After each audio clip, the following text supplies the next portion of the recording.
কাটা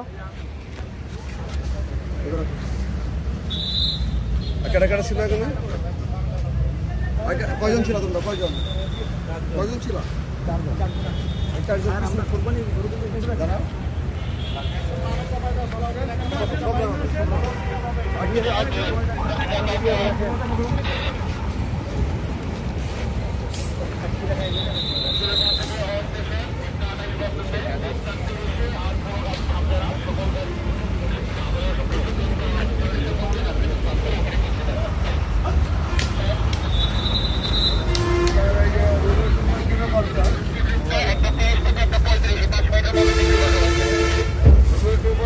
স্যার এই যে এক গাড়িতে এখানে 7-8 জন লোক ছিল ওদের কাছে এই যে সার্চ করতে করতে টাকা পাওয়া গেছে স্যার ওই যে এখানে আমি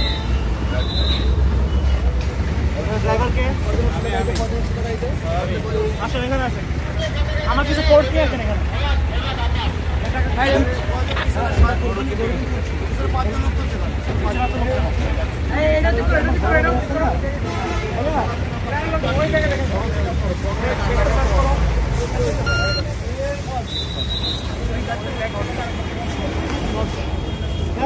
ডাউন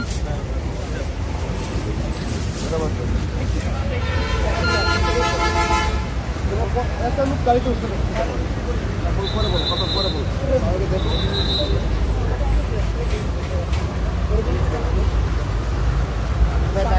গরু কিনতে গেলে তো সেই 5 জন প্রাইভেটটা যদি এত টাকা নিয়ে কথা স্মোক গ্রেনেড কেন আপনাদের কাছে স্মোক গ্রেনেড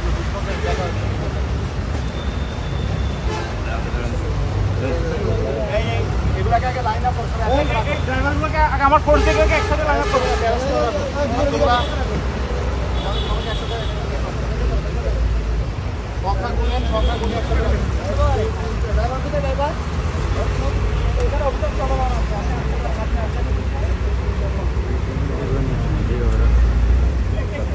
নামায় রাখে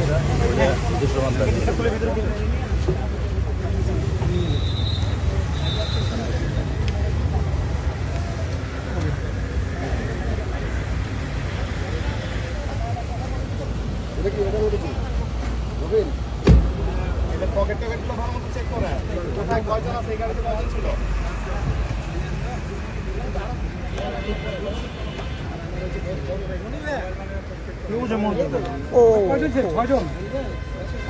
একজন পুলিশের কে আছেন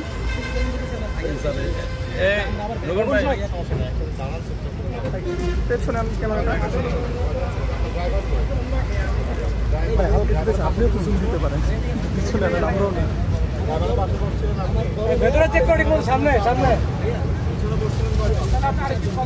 এই 4 আর 2 6 জন আরেক জায়গায় একসাথে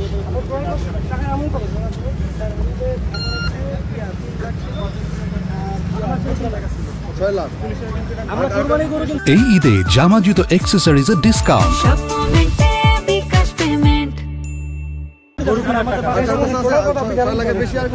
আমার কাছে আছে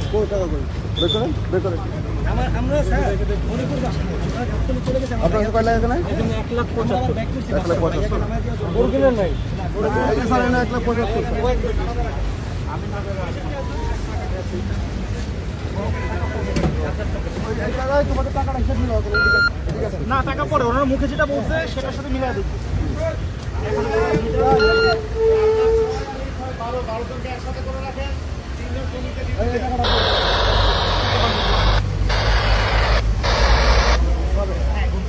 বলেন আপনাদের পার্সোনাল মানি টোটাল এখানে পিছনের ব্যাগ ডালাই কেন আপনি টাকা হিউজ অ্যামাউন্টের টাকা পাওয়া গিয়েছে না টাকা এবং এক্সপ্লোসিভ সদৃশ আইটেম পাওয়া গিয়েছে যেটা একটা সন্দেহের কারণ তারা এত রাত্রে কেন তারা বাইরে বের হয়েছে এখন বাজে রাত 1:30 সময় তারা এক্সপ্লোসিভ টাইপের একটা আইটেম তাদের গাড়িতে পাওয়া গিয়েছে এবং আরও অনেক অ্যামাউন্টের টাকা এবং তারা এক গাড়িতে 6 জন পাওয়া গিয়েছে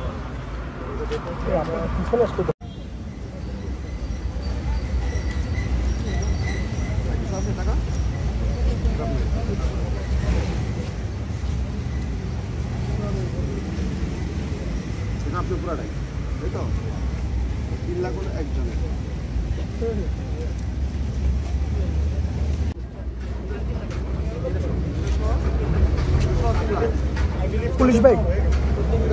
পুলিশ ভাই একটু যদি আপনি হ্যাঁ জি থ্যাংক ইউ।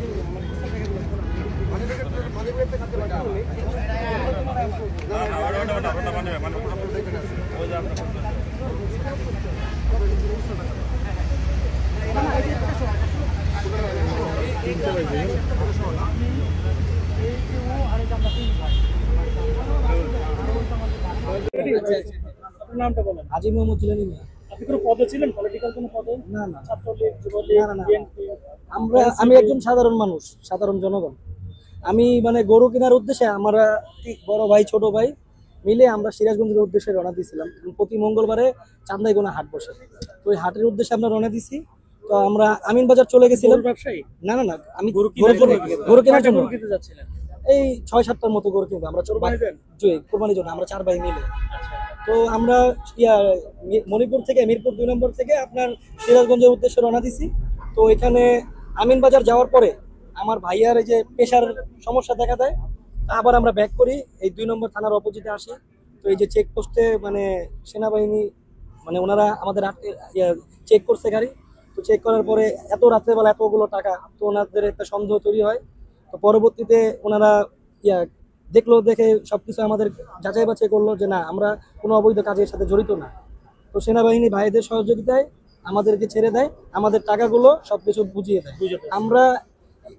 আমরা বর্তমান যে প্রেক্ষাপট দেশের, এই সরকার মানে এই সরকারকে বিতর্ক করার জন্য কিছু মহল এই মানে দেশকে মানে অস্থিতিশীল করার জন্য সেনাবাহিনী যে কাজটা করতেছে, এটার জন্য মানে আমরা মানে তাদেরকে স্যালুট জানাই যে রাত্রেবেলা এই চেকপোস্ট, কারণ রাত্রে চুরি ডাকাতি ছিনতাই এদের জ্বালায় আমরা অতিষ্ঠ নগরবাসী। তো এদের এই জন্য ধন্যবাদ। এই জন্য আমাদের কোনো আফসোস নাই, আমাদের চেক করছে, আমাদের কোনো অবৈধ কোনো কিছু পায় না, আমাদেরকে ছেড়ে দিচ্ছে।